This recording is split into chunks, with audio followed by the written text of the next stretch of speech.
Hey everybody, what's up and welcome back to today's video guys. And today guys, I'm going to be showing you how to edit your website without publishing it and going live. This is a very simple thing to do, so make sure to watch this quick and easy video to the very end, follow my steps correctly, so you can make sure this works the same for you and you can do this yourself.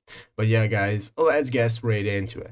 So the first thing you want to do is to go ahead and open up the official Squarespace website right here, squarespace.com if you've not already, and after opening it up, you'll be greeted by this main page right here, which is the home page where you want to go ahead and log into your account. So go ahead and log into your account, after which you'll be able to access your dashboard where you can find all the websites that you own and that you can access. And now go ahead and open up the website that you want to edit. So go ahead and open it up, and it's going to open it up in this preview mode where you can take a look at the website settings right here, our products, content, and so on.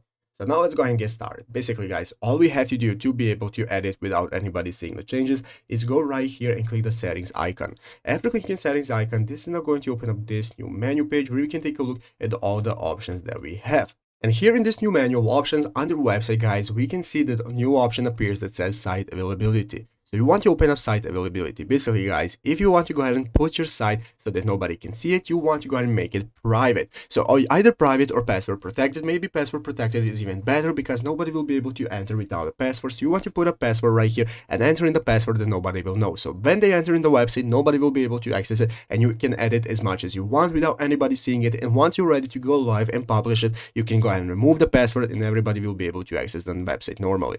But yeah guys, basically that's how to do it. So I hope this video was helpful. If it was, make sure to leave a like, subscribe to the channel. So guys, thanks for watching, take care, and bye.